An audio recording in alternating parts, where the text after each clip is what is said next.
নারায়ণগঞ্জে রাজনৈতিক অস্থিরতা, ব্যাংকের উচ্চ সুদের হার, গ্যাস সংকট সহ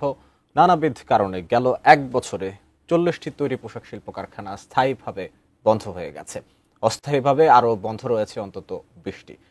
নারায়ণগঞ্জ থেকে বিস্তারিত জানাতে যুক্ত হচ্ছেন প্রতিনিধি হাসান মজুমদার বাবলু।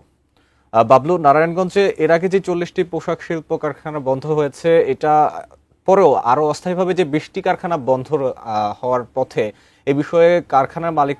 যারা আছেন তারা কি বলছেন? জি মাহমুদ, আপনি ছিলেন যে নারায়ণগঞ্জে কিন্তু গেল 5 আগস্টের পর থেকে অর্থাৎ গেল এক বছরে প্রায় 40টি কারখানা, তৈরি পোশাক শিল্পের যে কারখানা রয়েছে সে কারখানা কিন্তু ইতিমধ্যে বন্ধ হয়ে গেছে এবং 20টি কারখানা রয়েছে যেগুলো অস্থায়ীভাবে বন্ধ হয়েছে। আমরা এই বিষয়ে কথা বলেছিলাম যে এখানকার এই তৈরি পোশাক শিল্প কারখানার সংশ্লিষ্ট যারা রয়েছেন, অর্থাৎ এই কি কারণে গার্মেন্টস ফ্যাক্টরি গুলো বন্ধ হয়ে যাচ্ছে, তো এই তাদের যে মালিকরা রয়েছে এবং মালিকদের সাথে আমরা কথা বলেছিলাম, তারা যে বিষয়টি বলছে যে ব্যাংক ঋণের যে উচ্চ সুদের হার এবং তীব্র গ্যাস সংকট, পাশাপাশি রাজনৈতিক অস্থিরতা এবং কিছু থেকে কিছু হলেই শ্রমিকদের যে আন্দোলন সংগ্রাম, সবকিছু মিলিয়ে কিন্তু আসলে ভালো নেই নারায়ণগঞ্জের তৈরি পোশাক শিল্পের যে কারখানার মালিকরা। তারা বলছেন যে এমনি ভাবে চলতে থাকলে কিন্তু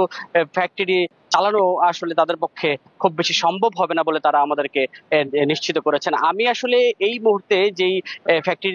সামনে দাঁড়িয়ে আছি সেটি হচ্ছে এই কারখানাটিও বন্ধ হয়ে গিয়েছে। আপনাকে বলি যে যখন কারখানা থাকে তখন কিন্তু শ্রমিকদের এবং মালিকদের যে তাদের যে পদচারণায় কিন্তু কারখানাগুলো মুখরিত থাকে, কিন্তু পরবর্তীতে যখন কারখানাগুলো বন্ধ হয়ে যায় তখন কিন্তু শুনশান নীরবতা এবং শ্রমিকরা কিন্তু, অর্থাৎ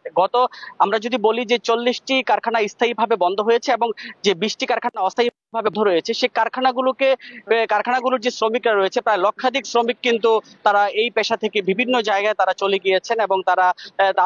কিন্তু এই পেশা ছেড়ে বিভিন্ন ভাবে, আমরা দেখেছি অনেক শ্রমিকরাও কিন্তু মানবেতর জীবনযাপন করছেন। তো সবকিছু মিলে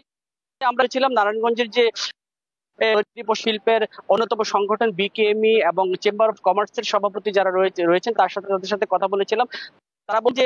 যে গ্যাসের যে তীব্র সংকট এবং ব্যাংকের উচ্চ সুদের হার এবং ইউক্রেন এবং রাশিয়ার যুদ্ধ সহ নানা